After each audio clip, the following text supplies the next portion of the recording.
Le Point Bourse vous est présenté par Bourse Direct.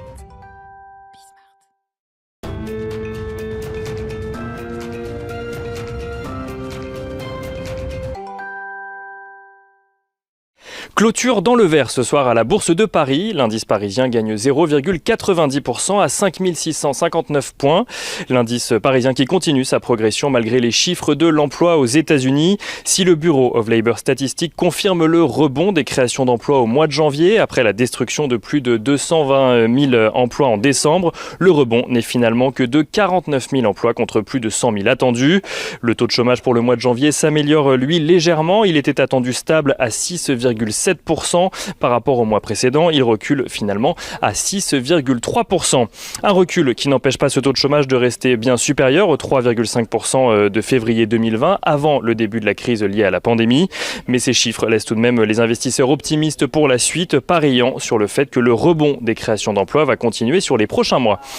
Aux États-Unis toujours se tient aujourd'hui le vote de réconciliation budgétaire au Sénat après la résolution budgétaire adoptée il y a 2 jours. Cette réconciliation budgétaire qui laisse espérer aux investisseurs que le plan de relance de 1 900 milliards de dollars sera bientôt mis en application, alors que le mécanisme même de ce vote permet aux démocrates de remporter le scrutin avec une majorité simple que la Chambre pourrait obtenir grâce à la voix de Kamala Harris qui viendrait départager le vote en cas d'égalité parfaite. Sur le front de la lutte contre le coronavirus à présent, le groupe pharmaceutique Johnson & Johnson a déposé une demande d'autorisation d'urgence pour son vaccin contre le coronavirus auprès de la FDA. S'il est accepté, un 3e vaccin serait donc en circulation dans le pays après ceux de Pfizer et Moderna. En matière de mesures de restriction, à présent, les investisseurs accueillent également favorablement la volonté du gouvernement français de ne pas imposer un nouveau confinement pour le moment. Du côté des valeurs à suivre à Paris ce soir, 3 valeurs du CAC 40 étaient à l'honneur aujourd'hui. Sanofi, tout d'abord, annonce un chiffre d'affaires annuel de 36 milliards d'euros et un résultat net de 7,35 milliards d'euros. Résultat net en progression de 4,2%, ce qui lui permet d'atteindre un bénéfice par action de 5,86 euros, en hausse de plus de 9%. Une progression portée par les vaccins que développe le groupe pharmaceutique, mais aussi par les ventes de son médicament Dupixent qui traite l'asthme.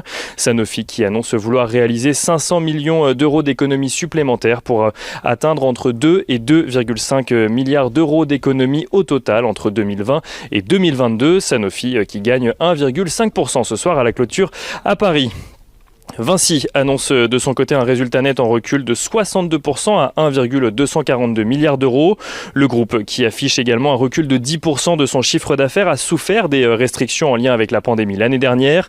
Pour 2021, Vinci vise une progression de son activité contracting qui comprend notamment les filiales Vinci Énergie, Eurovia ou encore Vinci Construction.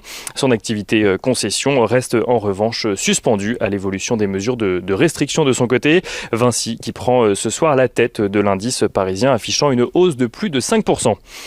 BNP Paribas enfin publie un résultat net de 7,1 milliards d'euros en recul de 13,5%, un recul limité pour le groupe bancaire dans un contexte de crise sanitaire et un recul qui correspond à l'objectif fixé par la direction alors qu'en mai dernier, le groupe estimait que ce recul pouvait aller jusqu'à 20%.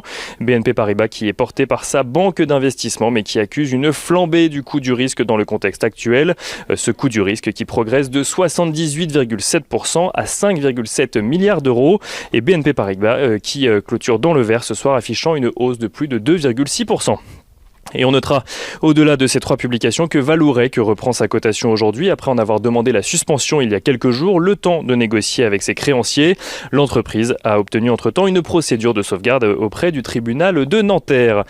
Et on finit avec l'agenda de la journée de lundi. Lundi, les investisseurs pourront prendre connaissance de la production industrielle en Allemagne pour le mois de décembre, mais aussi de l'indice Centix de la confiance des consommateurs en zone euro. Aux États-Unis se tiendra l'ouverture des débats au Sénat concernant la 2e procédure de destitution contre Donald Trump pour incitation à l'insurrection à la suite des événements qui s'étaient tenus au Capitole.